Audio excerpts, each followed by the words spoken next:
Bangalore is one of the fastest growing cities in the world. It has a population approaching 9 million, producing around 4,000 tonnes of solid waste each day. Most of this is taken in hundreds of lorries and dumped in landfill sites near villages on the city's outskirts. But is this the best way of dealing with the waste problem? Are there other solutions less damaging to both people and the environment? This film is what happens to Bangalore's waste, the controversies it has provoked, and some of the potential solutions.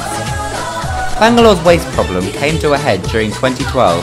Bangalore then became known not as the Garden City but the Garbage City. I talked to Leo Saldana of the Environmental Support Group.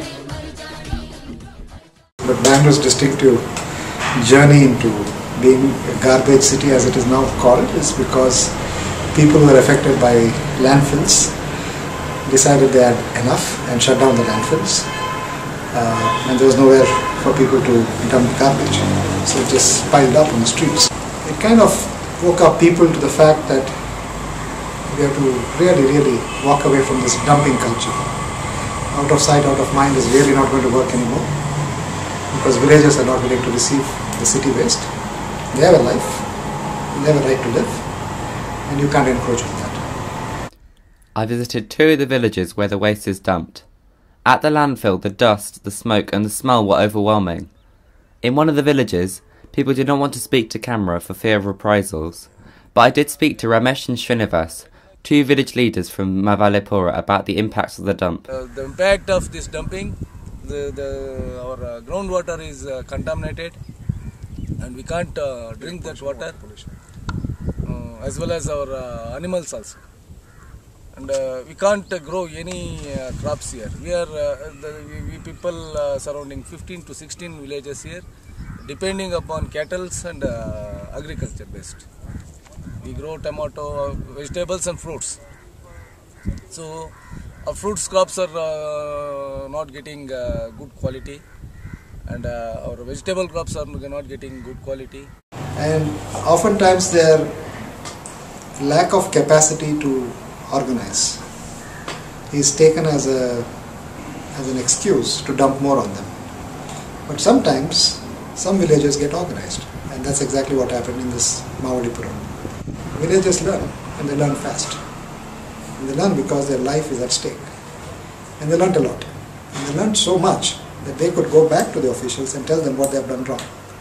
To the company which was landfilling, that it was not doing its job properly. So they wanted it shut down.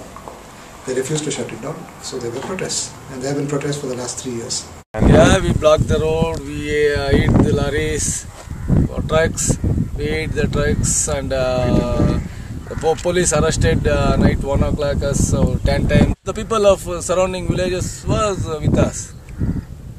Today also they are with us. Last July the protest became really bad because 3 people died. So I think it came to a point when people said enough is enough, we're going to shut it down, come what may. And if you are going to die anyway, might as well die with police bullets rather than suffering through a disease like this. Which forced them to shut down the landfill in July, which then led to the city not having a place to dump waste. Bangalore was in crisis. Rubbish was piling up, and this was supposed to be the modern face of the new India. What happened next? The garbage crisis, the protests and the court cases began to generate some solutions. Several of us had gone to court, and the courts were quite unhappy with the way the city was being run. And at the risk of sending the commissioner to jail, the court directed them to start doing certain things right. One of the things we argued for was that you can't resolve a massive, complex waste management problem by merely landfilling it, right? So you've got to resolve it where it is generated, which is in our households, in our businesses, in our corporate offices, in our schools. And it's very simple at that level. When you generate waste, you segregate it. I talked to Vanimurthy and PJ Ramanath, both from community groups in Bangalore. And each of us can make a big difference by actually segregating and recycling or diverting it away from the land dump. So we continue talking, giving people the different solutions they can because many people are not willing. There's a lot of resistance when it comes to managing garbage at the source of generation, because they don't want to deal with it. So, but then when the issue of environment comes in and we say what your garbage is doing for the future of the city or the earth, then people understand. So then that's when you turn them around and make them do what they have to be doing. So we give them composting solutions. We tell them easy ways of actually connecting with back-end recyclers, whom you can call them once a week, and you can they can take away your dry waste. The mindset has to change. I think the media can play a major role in educating the people, sensitizing the people, giving them awareness. Some think that decentralised waste management is just too complex for such a big city, and have proposed some technical solutions, including large waste-to-energy plants and some smaller biogas generators. But is this really the best solution? Those committed to recycling think not. They argue that waste is an important resource. Recycling can generate livelihoods and reduce environmental damage. I then went to see how a recycling initiative worked at a big institution in the centre of the city, the famous Bangalore Club. It was set up by the NGO Sahas, and Minty Jane told me how the recycling system works. All the dry waste also needs to be segregated into various categories of different grades of plastic, paper, glass, metal, all of that. And all that will be collected and then sent to recycling. But most of the waste management in the city is done by waste pickers. It is a massive part of the informal economy and employs about 15,000 people in the city who collect garbage, sort it and sell it. I talked to Anselm Rosario, one of the founders of Hasiridala, a local organisation supporting waste pickers in Bangalore. It's a network of waste pickers or the informal sector that is operating in Bangalore. There are nearly 15,000 of them in Bangalore, and the intent of this organization is to develop a kind of citywide association of these waste pickers, help them to get integrated within the system of waste management.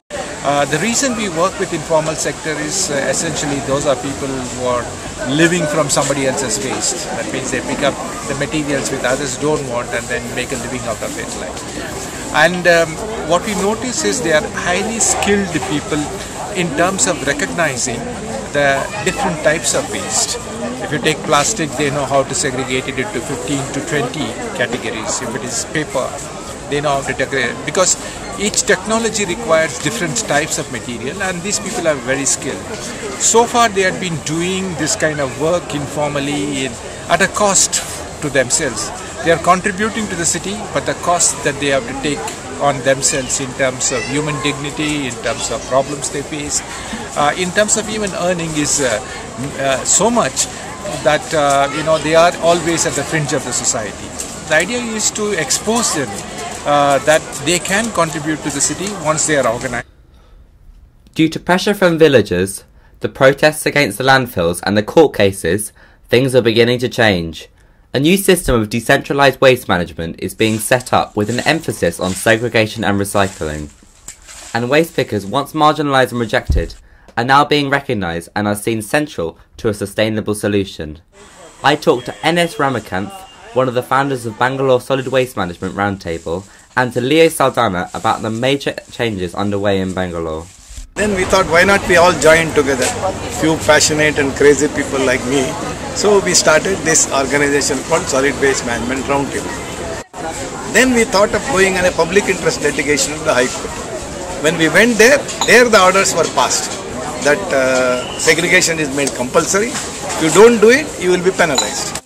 We were able to decrease the total quantum of waste from 4,000 tons to about 1,500 tons segregation every case. This 1,500 tons also, we don't want to send it to the landfills. And afterwards also, nothing will go to the dump sites. Each zone will have a processing site. And every ward, 198 wards we have, all will have dry waste collection centers. All the dry waste is sent for recycling. And we save the resources also.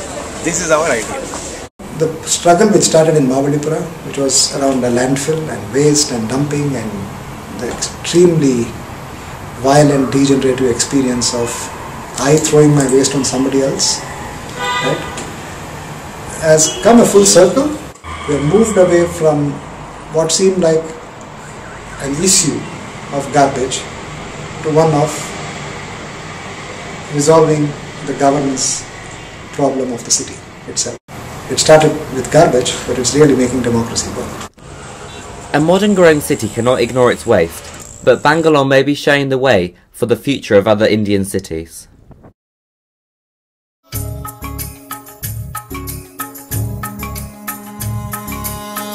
लाई भी न गए तेने भाई भी न गए लाई भी न गए तेने भाई भी न गए मैंने मारदा जहान मैनू सारा तेरी मेरी यूं टूट गई सोनिए जिवें टुटिया अमर तो तारा